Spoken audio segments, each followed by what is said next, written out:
Here's another call. You're on KBF-FM with Pat Maine.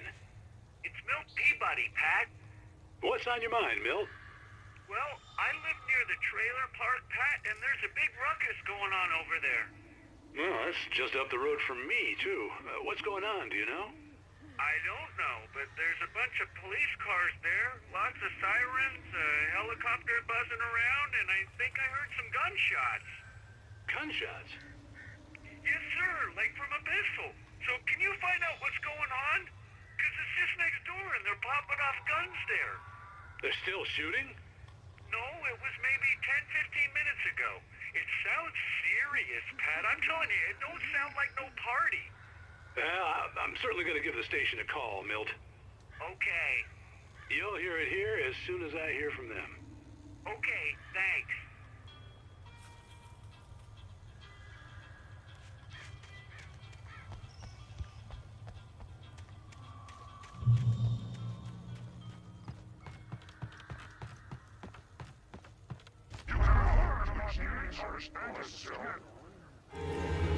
You are under arrest.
I hope Maine could lend me a car to get to the coal mine. It's Lorna Miles. Why, hello, Lorna. What do you have for us? Well, I just don't see why the cops bother with the trailer park. What do you mean?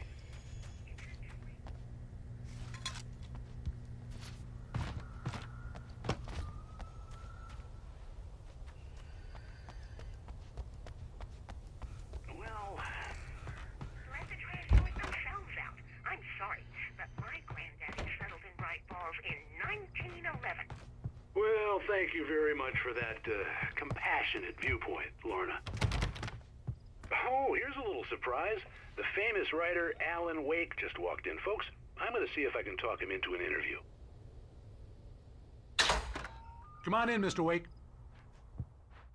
Oh, I'm so glad you could find the time to do this, Mr. Wake. Nowhere to run now, Dan Brown. You back away from me. Don't hurt. Whoa, everyone calm down. Put the gun down. We're all friends here, right? Cool your jets, Nightingale. We got him. Judas Priest! What the hell's the matter with you? There's a civilian in there.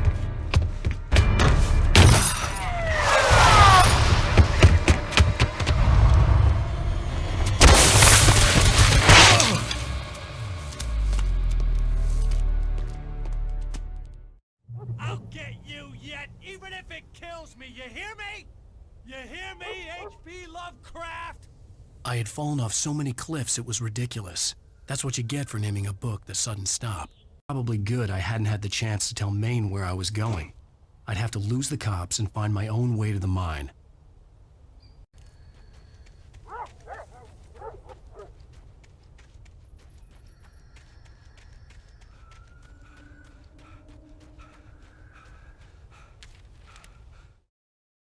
Nightingale stared through the broken studio window into the dark woods.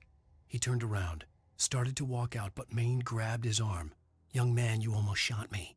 You don't shoot off rounds at people like that. What's the matter with you?" Nightingale shook his arm free, marched out. His cheeks burned with rage and humiliation.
There was no sensible reason for the power company work lights to be here. It was almost as if they'd been left for someone like me to use.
The bulldozer's engine roared to life. Mud and rocks flew as it fought for traction. It crashed through the concrete wall and landed heavily in the yard. If it were an animal, it would have shaken its head after the impact, fixed its eyes on me, and charged. Of course, it had no head, nor eyes. Shadows crawled on its form, twisting it into a monster. Then, it came for me.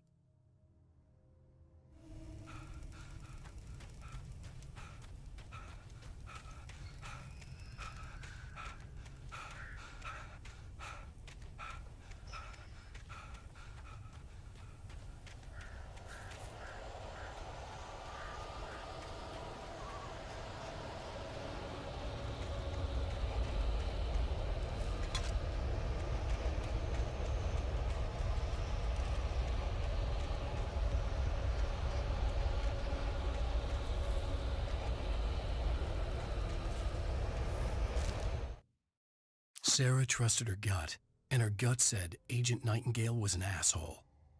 He felt wrong, and it wasn't just the smell of stale booze. It was in the way he flashed his badge, pulled rank, the look in his eyes when he wanted answers. Where was Alan Wake? What was this about an accident? Where was his wife? And most importantly, why did she let Wake go? He wouldn't answer her questions. Federal business was all he'd say.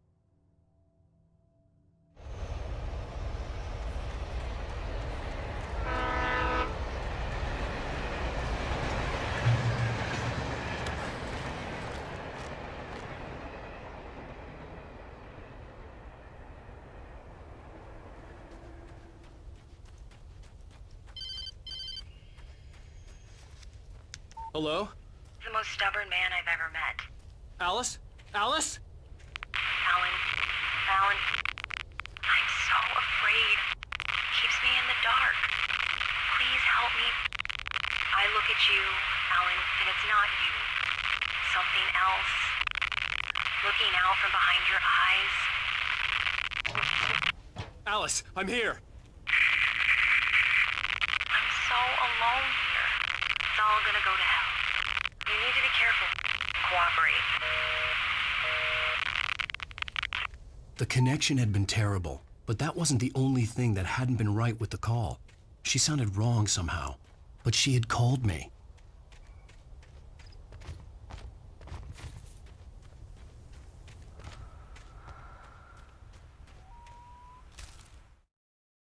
The pipe wrenched itself loose from the bridge's steel framework. Wrapped in darkness, it floated in midair, twitching. For a moment, I didn't understand what I was looking at. The heavy object lurched at me with impossible force. I threw myself out of the way, but just barely. When I turned my flashlight on it, it shook in a dark rage before it flew at me again.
I could see a railway bridge up ahead and a warehouse of some sort on the opposite shore.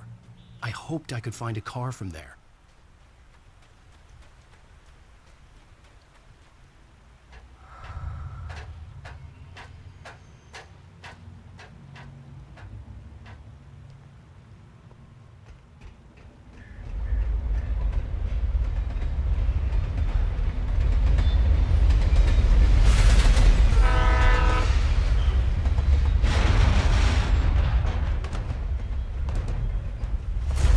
That was pursuing me was growing stronger, and it was taking over everything in its path.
I slammed the door shut right in his smug face.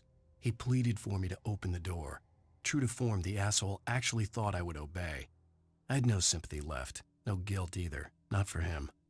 I took a moment to savor the scream. I bet I had a smile on my face. It was all that I had time for. The dark presence was inside the lodge with me.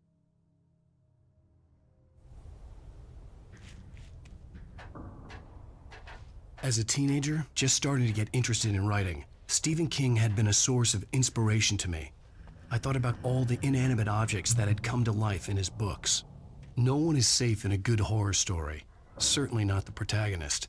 That's what makes them fun. This was anything but. The darkness could possess anything, and it was getting closer.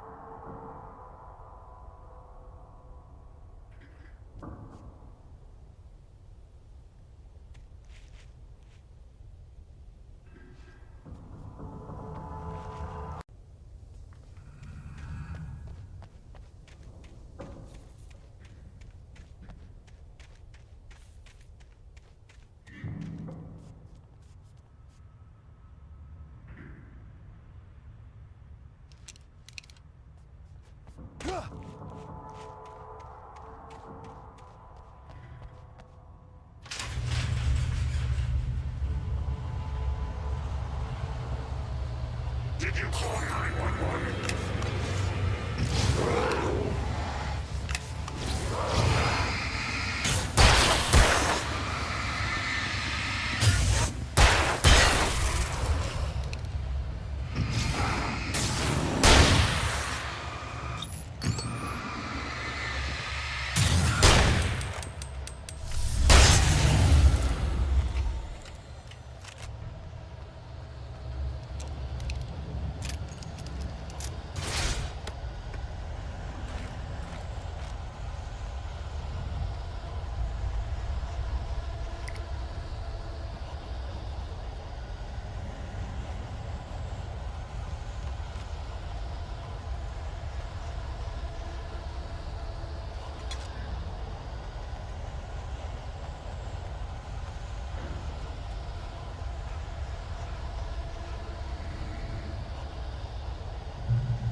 The darkness surged towards me, sucking everything loose from the ground into its depths, tugging at my clothes. I saw the flare the kidnapper had dropped and threw myself towards it just as I felt my feet leave the ground. The darkness embraced me with the force of a tornado. Somehow I managed to light the flare. The darkness roared and cast me away. I fell toward the dark waters of the lake far below.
never been this glad to see the sunrise.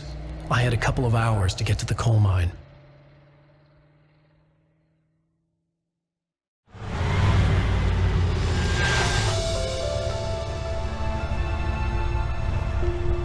The coal mine wasn't far now.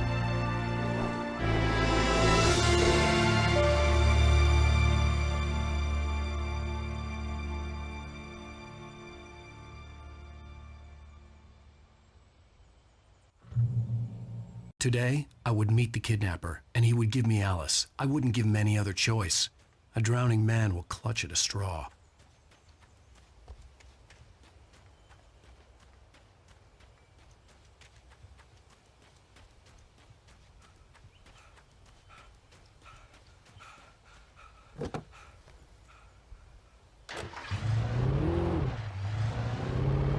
Little by little, without realizing it, I'd come to believe that the story in the manuscript was coming true.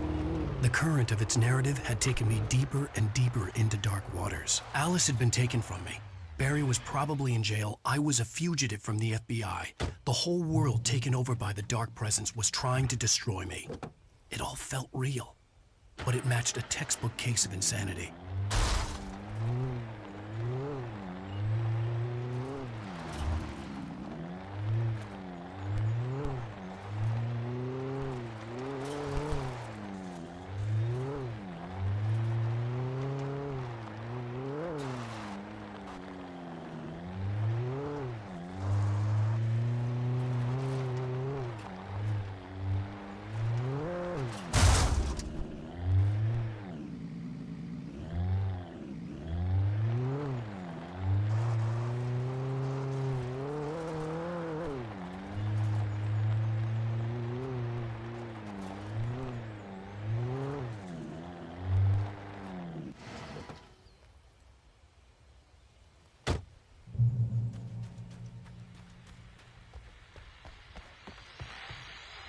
This is Pat Main, and you're listening to KBF-FM. Folks, I want to apologize for kind of abandoning you to that looping music track last night, but I was detained. You see, I encountered a big-shot G-man with an itchy trigger finger who could use a lesson in manners and a boot in the ass. Not necessarily in that order either. Now, folks, I know I'm not being very informative here, and I apologize for that. I really should just keep quiet, but I'm just so peeved right now, because some people just shouldn't be carrying badges. I'm just glad that our Sheriff Breaker was there to straighten things out. And if someone I met last night is listening, let me just say, I'm sorry if my mouth got you in trouble. I'm pretty sure you're not the bad guy here. Godspeed, son. I hope you know what you're doing. Now, on a lighter note, I'll be talking to Dr. Nelson all morning. But first, a little music.